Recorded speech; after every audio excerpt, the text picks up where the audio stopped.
तर कसं काय पब्लिक, स्वागत आहे तुमचं माझ्या डेली ब्लॉग. सकाळी उठून दूध आणायला गेलो होतो कारण की चहासाठी घरातलं दूध संपलं होतं. सकाळचा नाश्ता वगैरे आवरून मी आणि सोनी चाललोय आता जॉबला, कारण की आमच्या दोघांची आज मॉर्निंग शिफ्ट होती. सोनीला मला जॉबला सोडता आलं नाही कारण की ऑलरेडी मला लय उशीर झाला आणि जेव्हा पण मला मॉर्निंग शिफ्ट भेटते तेव्हा ट्रॅफिक मला लागते म्हणजे लागतेच. जॉबवर पोहोचून कॅश ऑन डोअर आणि माझे बाकीचे राहिलेली कामं करून घेतली. सोमवार, मंगळवार आणि बुधवार हे 3 दिवस असतात आमच्या डीप क्लिनिंगचे दिवस, म्हणून आज बारचं डीप क्लिनिंग काढून घेतलं आणि बॅक साईडला किचन वाले पण त्यांचे डीप क्लिनिंग करत होते. अरे वा काय नशीब आहे म्हणतोय माझं मी. सकाळी पण ट्रॅफिक आणि रात्री पण ट्रॅफिक.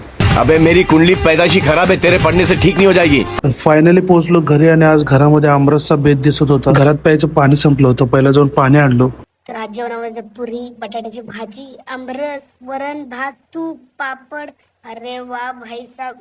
आज माझ्या बायकोचा दिवस कोणीकडे उगवत होता, पण जेवण मात्र एक नंबर झालं. आई शपथ, स्वर्ग सुख होतं, स्वर्ग सुख. म्हणजे याला काय अर्थ आहे, चांगल्या जेवणाच्या बदली मी आता ही सगळी भांडी घासायची. जाऊ द्या म्हटलं, आज नाही काम केलं तर उद्या परत जेवायला भेटणार नाही बायकोकडनं. पटापट भांडी सगळे घासून घेतलो. तर रात्रीचे 11:25 वाजले होते आणि मला आणि सोनेला झालती आईस्क्रीम खायची इच्छा. तुम्हाला आजचा ब्लॉग कसा वाटला कमेंट करून नक्की सांगा. भेटू आता उद्याच्या ब्लॉग मध्ये.